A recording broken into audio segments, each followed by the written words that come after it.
Ahoj, Samo Kelemen. V dnešnom videu sa pozrieme na GPTs a Assistant API od OpenAI. Poďme na to. OpenAI na svojom Dev Day 6. novembra predstavil viaceré novinky. My sa budeme venovať hlavne teda GPTs o chvíľu. Ďalej si povieme niečo málo o Assistant API. Ďalšia podstatná novinka, ktorá teda mňa zaujala, bolo napríklad posunutie modelu GPT-4 na GPT-4 Turbo, ktorý môže mať teraz kontext o dĺžke až približne 300 strán, to znamená na jeden prompt vieme poslať v dĺžke približne 300 stranovej knihy. A ďalej má posunutý knowledge až do apríla 2023. Poďme sa ale my teda pozrieť rovno na GPTs, ako ich vytvoriť, ako ich používať. Takže, pre vytvorenie nového GPT ideme najprv na stránku ChatGPT. Naľavo v menu vidíme položku Explore, ktorú si otvoríme. Tu máme vlastne zoznam všetkých GPT, ktoré sú nám aktuálne dostupné. Dole vidíme GPT od OpenAI, ktoré si môžeme vyskúšať, interagovať s nimi, ako sa chovajú. A hore máme vlastne možnosť Create a GPT. Takže si to otvoríme. Otvorí sa nám zase nové rozhranie, ktoré má dva základné taby.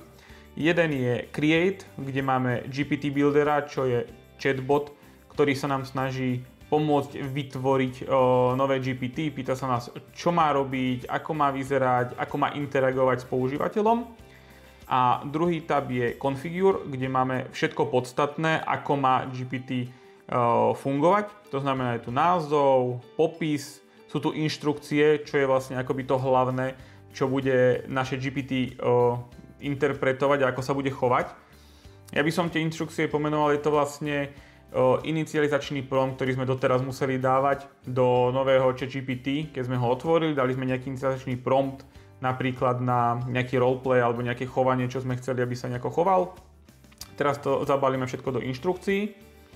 Ďalej tu máme Conversation Starters, čo sú vlastne tie spodné začiatky konverzácií, nejaké zjednodušenia, ktoré máme aj teraz, keď si otvoríme nové ChatGPT, tak toto si vlastne môžeme dať naše. Ďalej, keď budeme pokračovať, je tu Knowledge Base, kde môžeme nahrať akékoľvek súbory, ktoré si on vie prečítať, PDF, Word, obrázky, on si ich vie nejakým spôsobom naštudovať a ďalej s nimi vie pracovať. To znamená, že je to rozšírenie tej znalostnej bázy toho ChatGPT, alebo teda GPT-4 modelu o nejaké naše interné veci. Keď sme nejaká firma, ktorá niečo predáva napríklad a máme nejaké vzorce na výpočty veľkosti striech, spotreby energie, jedno čoho, môžeme to sem nahrať a vlastne náš GPT bude s tým ďalej pracovať. Ďalej tu máme capabilities, to znamená, že nejaké schopnosti, čo bude náš GPT vedieť robiť. Čiže či bude vedieť prechádzať browsovať internet, generovať obrázky a interpretovať kód, používať kód interpreter. Posledné tu máme actions. Actions sú vlastne akcie, ktoré interagujú s nejakou, povedzme, tretiou stranou. Je to vlastne volanie na nejaké API. Môže to byť naše API, ktoré si vytvoríme, alebo API nejakej firmy, ktorá takéto API poskytuje. Napríklad Zapier má momentálne vytvorené API na integráciu, ktoré si ukážeme v inom videu. Čo treba podotknúť pri knowledge, teda súboroch, ktoré vieme do GPT nahrať, je dať si pozor, čo tam nahrávame. Všetko, čo sa objaví, alebo čo nahrávame do knowledge, sa môže objaviť používateľovi nášho GPT na výstupe. To znamená, ak máme nejakú magic formulu, ktorú chceme, aby zostala utajená, tak ju nemôžeme dať priamo do knowledge, pretože keď si to užívateľ bude nejakým spôsobom interagovať s tým GPT a bude sa ho napríklad pýtať, ako prišiel k nejakému výsledku, ktorý mu poskytne na základe knowledge, tak on mu úplne v pohode môže celú tú formulu ukázať, že na základe tejto formulky som skrátka prišiel k tomuto výsledku. V prípade, ak máme nejaké teda utajované veci, ako tá magic formula povedzme, tak by sme to mali dávať určite do actions, čo sú nejaké API volania, to znamená, GPT by vedel, akým spôsobom, ktoré API má zavolať. My to vlastne v tom API sa to sprocesuje a vráti sa už iba výsledok. To znamená, že máme vstup a výstup, ale užívateľ nikdy nebude vedieť, ako k tomu výstupu GPT prišlo. Takže poďme si teraz ukázať priamo, ako GPT vytvoríme. Poďme si vytvoriť jednoduché GPT. Na začiatok stačí úplne jednoduché, aby sme sa s tým zoznámili. Povedzme, že chceme zachovať celú funkcionalitu ChatGPT, tak ako momentálne funguje, ale chcem sa doučiť napríklad písať po anglicky, tak urobíme si GPT, ktoré vždy zoberie vstup, ktorý mu dáme, zvaliduje ho po anglicky ako gramatiku a v prípade, že urobíme chybu, opraví nás a následne bude procesovať ďalej akoby ten prompt, ktorý sme mu dali. To znamená, že vždycky, keď budeme komunikovať s GPT po anglicky, bude nás pekne opravovať a bude nám dávať nejaký feedback, ako sa zlepšiť. Poďme na to. Otvoríme si teraz Create tab, kde máme GPT Buildera, ktorý sa nás pýta, čo chceme vytvoriť. Som si tu odložil nejaké prompty už. Takže chceme vytvoriť nejaký grammar fixer, ktorý nám zachová pôvodnú funkcionalitu ChatGPT. Tak, vygeneroval nám, momentálne sa nás pýta na meno Grammar Guardian, či môže byť, takže áno. Tak, vygeneroval nám profilový obrázok, či môže byť, môže. Tak teraz sa nás bude pýtať nejaké veci ohľadom toho, ako by sme chceli upresniť. Ja mu dám rovno tento vstup, čo má robiť, aby vedel. Čiže teraz máme ďalšiu otázku, čomu by sa mal vyhnúť alebo čo by mal zdôrazňovať, ako komplexne by mal vlastne tú gramatiku opravovať.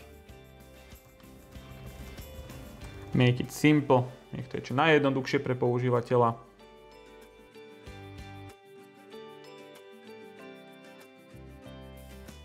Tak, máme tu ďalšiu otázku, ako chceme, aby komunikoval s používateľom, či má mať nejaké vlastnosti, alebo či má byť zábavný, formálny. Takže dám asi buď formálny.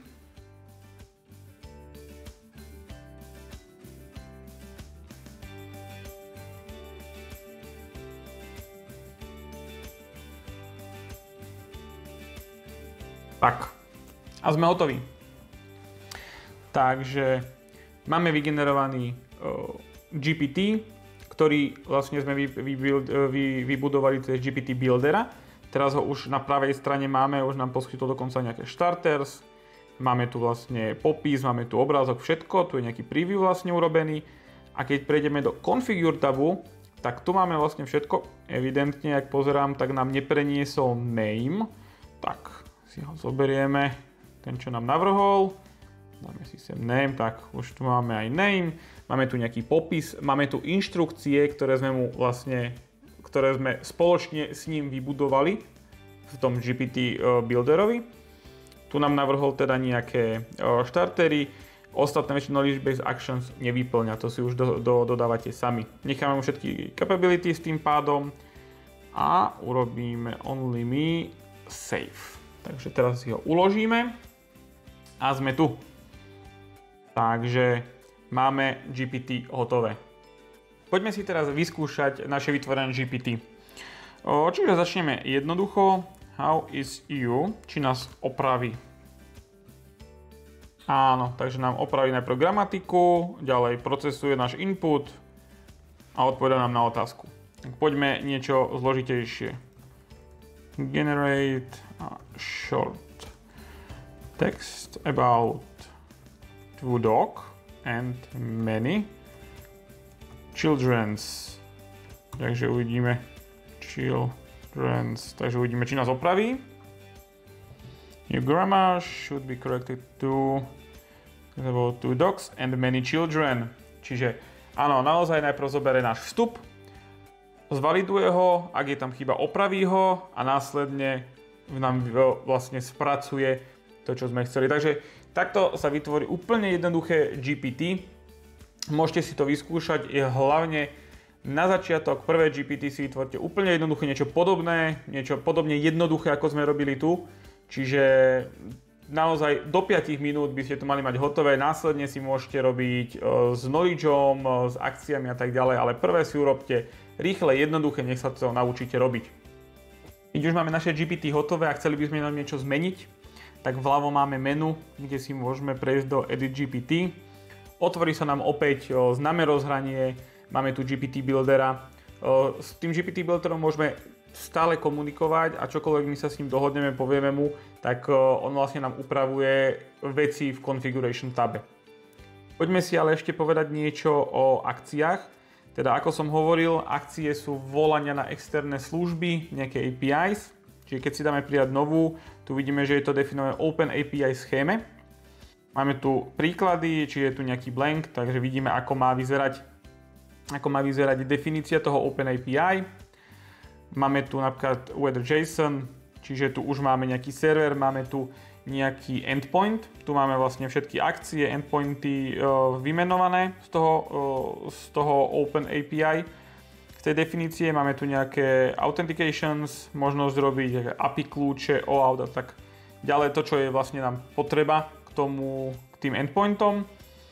No a môžeme si to vlastne vyskúšať, čiže to volanie nepôjde, keďže je to na example.com, weather.example.com, ale budeme vidieť aspoň, ako to funguje. To znamená, že keď sme v tomto móde, keď to tam zadávame, tak máme tam ešte aj nejaké debug cally, takže vidíme vlastne, čo sa volá, čo sme dostali. Čiže a vždy, keď máme nejakú akciu, ktorá sa volá na externú stránku, teda nejaké API, tak naše GPT sa bude používateľa pýtať, či môže to urobiť, lebo jeho údaje idú vlastne niekde mimo vlastne OpenAI, toho ChatGPT celého. Takže môže užívateľ buď povoliť, zakázať, alebo môže povoliť vždy. To znamená, že nasledujúce volanie tejto akcie už nebude potrebné povolovať. Čiže my keď to povolíme, tak on sa bude snažiť teda to tam zavolať, ale povie nám teda, že sa mu to nepodarilo. Neviem teda, že či vlastne tam treba nejakú authentication nastaviť, alebo to vôbec neexistuje. Jednoducho takýmto spôsobom sa dajú pridávať akcie. Takže ešte k Assistance API. Assistance API a GPT sú veľmi podobné funkcionality. Obidve sa snažia vytvárať personalizovaných asistentov. GPTs sú určené na web, do webového rozhrania ChatGPT. To znamená, tam všetko za nás robí vlastne to webové rozhranie. My si iba nejakým spôsobom postavíme to GPT a to potom môžu iní ľudia používať. A Assistance API zase je určené pre developerov, keď si chce niekto integrovať takúto funkcionalitu do svojej aplikácie, vytvoriť si nejakého asistenta, ktorého môžu používať potom jeho používateľia, tak použije Assistance API. Ešte, aby som nezabudol, GPT OpenAI sľubuje koncom novembra otvorí aj Marketplace, kde by sa mali dať GPT od používateľov vyhľadávať.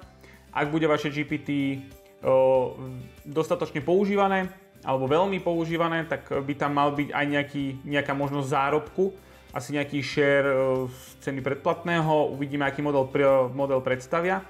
Otázka je teraz, keď teda odvolali ich CEO, či sa nejako ich roadmapa zmení alebo nie. Uvidíme. Aktuálne GPT sú dostupné teda iba pre seba, privátne keď si vytvoríte, alebo môžete ho teda shareovať aj public, ale momentálne sa na ňo dá dostať len cez nejakú URL. Ja vám URL na GPT, ktoré sme spoločne dneska vytvorili, šernem do komentára, alebo teda pod video. Môžete si ho vyskúšať, preklikať. To je všetko. Dúfam, že ste sa niečo nové naučili. Čaute.